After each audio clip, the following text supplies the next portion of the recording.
উত্তর দিনাজপুর জেলার আলতাপুর গ্রামে মহা ধুমধামে পালিত হলো জাগরিত জগদ্ধাত্রী মা মনসা মায়ের পুজো। শুক্রবার দুপুরে নাগপঞ্চমী তিথি মেনে দাস পরিবারের উদ্যোগে সম্পন্ন হয় এই পুজো। প্রতি বছরের মতো এবছরও 20তম বর্ষে পদার্পণ করল জগদ্ধাত্রী মা মনসা মায়ের পুজো। ঢাকঢোল পিটিয়ে সানাই বাজিয়ে ভক্তদের ভিড়ে মুখরিত হয়ে ওঠে আলতাপুর গ্রাম। পুজো মণ্ডপে শুধু উত্তর দিনাজপুর নয়, উত্তরবঙ্গের বিভিন্ন জেলা থেকে হাজার হাজার মানতকারী হাজির হন মায়ের আশীর্বাদ নিতে। এমনকি বিহার থেকেও ভক্তরা ছুটে আসেন। বিশ্বাস, মায়ের কাছে যে যা মানত করেন মা সেই আশা পূরণ করেন। তাই প্রতি বছর দূর দূরান্ত থেকে ভক্তদের ঢল নামে আলতাপুর গ্রামে। এখানে প্রাণী বলি হয় না, ফলমূল ও প্রসাদ দিয়েই হয় মায়ের পুজো। পুজো শেষে ভক্তদের জন্য থাকে প্রসাদ ও মধ্যভোজনের ব্যবস্থা। আগে এই পুজো গ্রামের সকলে মিলে করতেন, বর্তমানে দায়িত্ব নিয়েছে দাস পরিবার। 12 দিন ধরে মায়ের গান চলে, আর মায়ের পরনে রয়েছে লক্ষাধিক টাকার গয়না। আলতাপুরের এই পুজো আজ উত্তরবঙ্গ জুড়ে এক বিশেষ উৎসবে পরিণত হয়েছে। ভক্তদের বিশ্বাস, জাগরিত জগদ্ধাত্রী মা মনসা মায়ের আশীর্বাদে পূর্ণ হয় সকলের মনোবাসনা। আপনার নাম? নাম অমিয় বিশ্বাস, বাড়ি মালদা, আর থাকি আমি কালিম্পং জেলায়। আর এখানে এসছি আলতাপুরে মা মনসার পূজা হয়। এখানে সন্তানের জন্য এসেছি আমি। তো আমাদের সন্তান ঠিকঠাক হয়ে গেছে, তো তার জন্য এক বছর এসেছিলেন? হ্যাঁ, গত বছর লাস্ট ইয়ার আমি এসেছিলাম, আর এক বছর পরে আমাদের সন্তান ঠিকঠাক হয়ে গেছে। দিয়ে এই বছর এসছি পুজো দিতে, দিয়ে পুজো আজকে কমপ্লিট হয়ে গেল। এখন আমরা বাড়ি ফিরবো। কোথায় বাড়ি আপনার? আমার বাড়ি মালদা। মালদা থেকে এসেছেন? আমি এসছি তো কালিম্পং থেকেই, কিন্তু যেহেতু কালিম্পংয়ে আমি থাকি কর্মসূত্রে, কালিম্পং থেকেই এসছি। আমার নাম বজয়ন্তী দাস, আমি আসছি পূর্ণিয়া থেকে।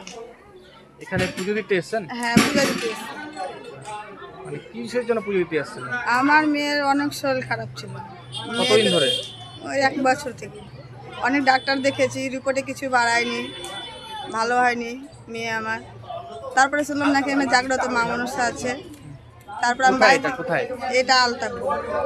তারপরে আমি বাড়ি থেকে মানসিক করলাম যে মা মনসা যদি আমার মেয়ে ভালো হয়ে যায় তো আমি যে পুজো দিয়ে আসবো।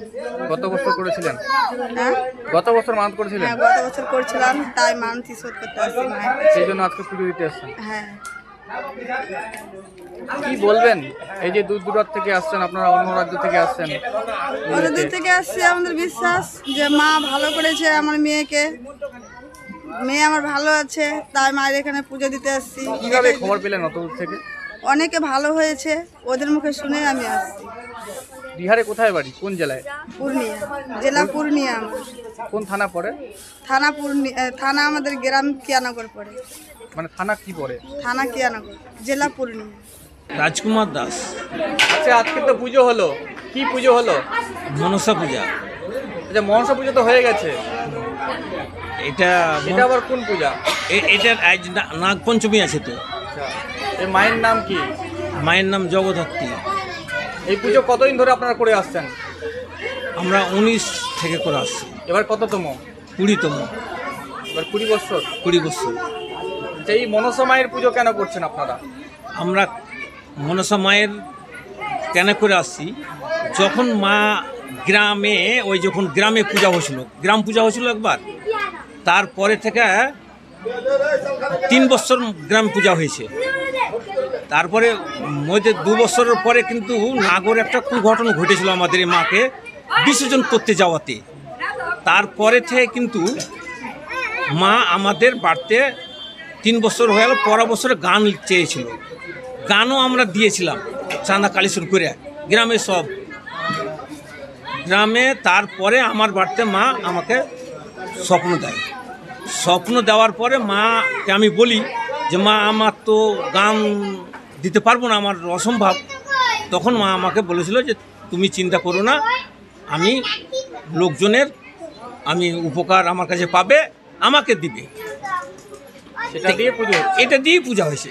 এই যে লোকজন মানামান্তি করে এখানে এসে, এই মানামান্তির ক্ষেত্রেই আমার এই পূজাটা চলছে। এখানে কত দূর দূর থেকে ভক্তরা আসে? এটা অনেক দূর দূর থেকে আসে, যেমন শিলিগুড়ি থেকে আসে, যেরকম বিহার থেকে আসছে, এদিকে আপনার বালুঘাট, মালদা, কত বললেন এই সব মানে আচ্ছা, এই পুজোর পরে কি গানের হ্যাঁ গান হবে, কতদিন ধরে গান হয়? গান হবে আপনার 12 দিন।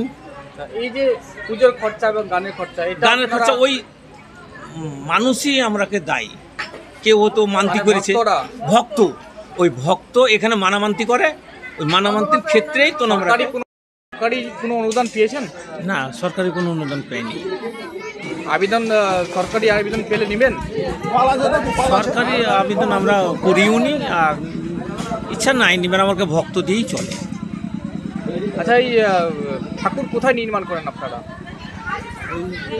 নির্মাণ কালীঘর দিয়ে করি। বাড়িতেই? হ্যাঁ, বাড়িতে কালীঘর রাখি। আচ্ছা, পুজোর পরে ঠাকুর কতদিন থাকে বাড়িতে? ধরেন বছর দিন থাকে, 2 দিন, মানে পূজার 2 দিন আগে আমরা বিসর্জন দিয়ে দিই।